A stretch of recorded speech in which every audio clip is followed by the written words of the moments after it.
The drama surrounding the Indiana Fever this season didn't begin with a losing streak.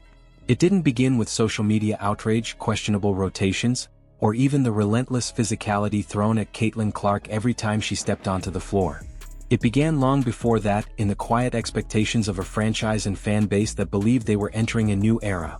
One where Indiana basketball would rise again, where the Fever would reclaim relevance, and where a generational player would finally be paired with a coach capable of guiding her toward a championship. But expectations can be a dangerous thing. They grow faster than a team can sometimes keep up with, and when they start to crack, the backlash is swift. What makes this story so turbulent is how quickly the narrative flipped.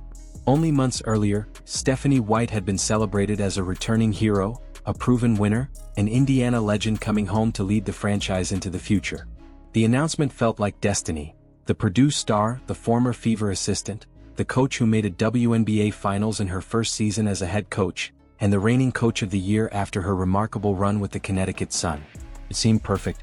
But perfection rarely survives real-world pressure, and it certainly doesn't survive the pressure that comes with coaching Caitlin Clark. When the Fever stumbled out of the gate and began dropping games, the temperature around the team rose almost instantly. Fans who had been optimistic weeks earlier were now pouring frustration into every corner of social media. Some comments were sharp, cutting into White's decisions with the precision of a scalpel. Others were emotional outbursts, capturing the anger of a fan base that had waited far too long for sustained success. One wrote that even a struggling team looked like the prime Lakers against the Fever, while another bluntly declared they were done with the franchise altogether. Harsh words, but in Indiana, basketball is never just a game. It's culture. It's identity. And Clark's arrival had elevated expectations to levels the franchise hadn't seen in years. Yet behind the noise and criticism was a reality fans didn't want to accept. Clark wasn't healthy. She tried to push through the pain for as long as she could, but a lingering groin injury, one that limited her explosiveness, slowed her movements and prevented her from playing the kind of basketball she's known for, eventually forced her off the court entirely. She appeared in only 13 games during the 2025 season, barely enough time to leave a mark before being shut down. Any team would struggle losing its star, but losing Clark? That's losing your engine, your floor general, your momentum, your marketing, your identity. Clark changes the geometry of the court. Her passing warps defenses. Her shot-making forces game plans to recalibrate. Without her, the Fever's offense flattened, and suddenly players who thrive alongside her were being asked to shoulder responsibilities far outside their strengths. White saw this firsthand. She saw defenses play with a level of physicality against Clark that bordered on unreasonable, the kind of rough treatment she had warned the league about even before taking the job.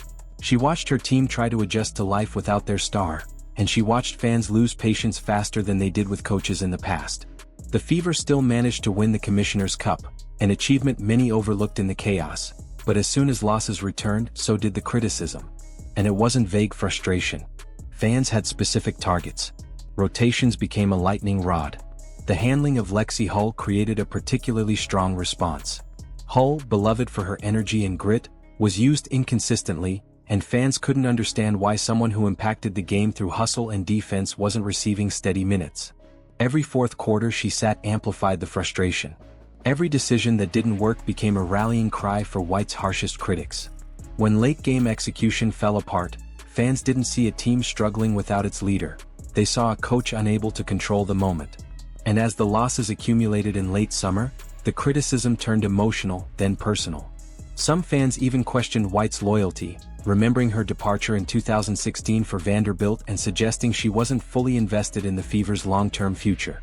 Others insisted she wasn't adaptable enough, that her offensive schemes looked outdated without Clark's creativity running the show.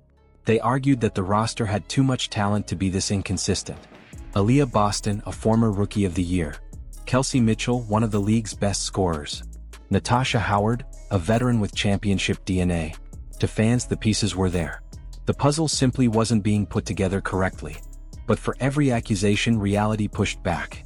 It's nearly impossible for any coach, elite or not, to develop chemistry when the keystone of the entire offense is missing.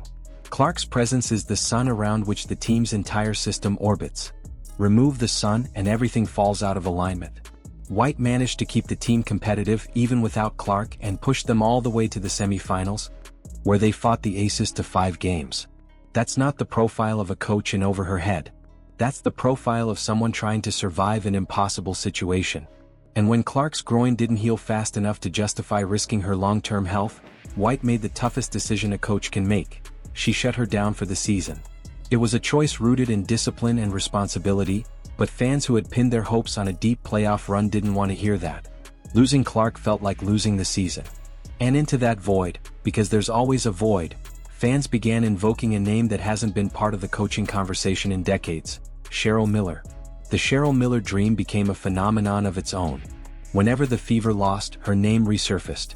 Whenever fans felt frustrated, they imagined her on the sidelines, commanding respect with her legendary presence. But there was no factual basis for any of it. Miller has not coached in the WNBA for 25 years.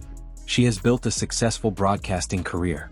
She has not shown a shred of public interest in returning to coaching, let alone taking over a franchise in the middle of an emotional firestorm.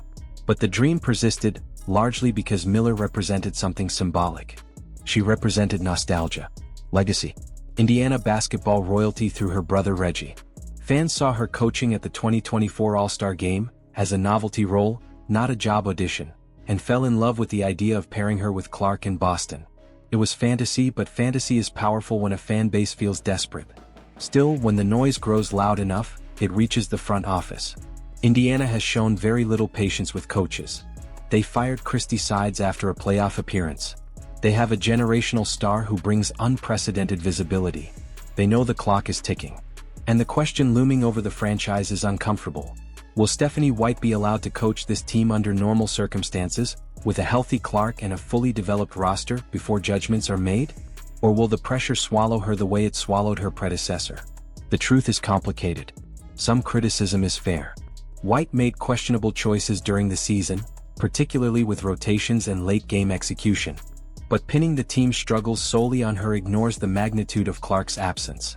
Imagine removing the best player from any elite team and expecting them to play at a championship level. It's unrealistic. Even with Boston, Mitchell, and Howard, the Fever were never built to thrive without Clark. They were built to grow around her. So the real question becomes whether Fever fans, and perhaps more importantly Fever ownership, are willing to embrace patience. A full season with Clark, Boston, Mitchell, and a maturing supporting cast could transform the team. White's system might look entirely different with Clark's passing setting everything in motion. But if Indiana reacts emotionally to early losses next season, the cycle could repeat, and the franchise could find itself once again searching for a savior who may not exist. For now, the Fever remain a team caught between high expectations and harsh realities.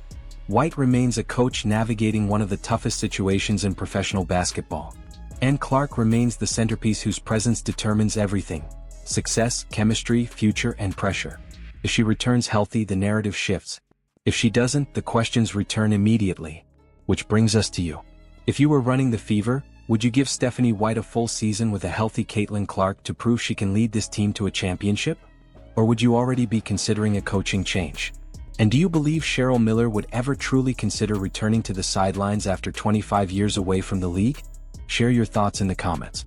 And if you enjoy deep dive coverage like this, where we break down the stories, the decisions, and the pressure behind the headlines, make sure to like the video, subscribe, and hit the bell so you don't miss the next breakdown.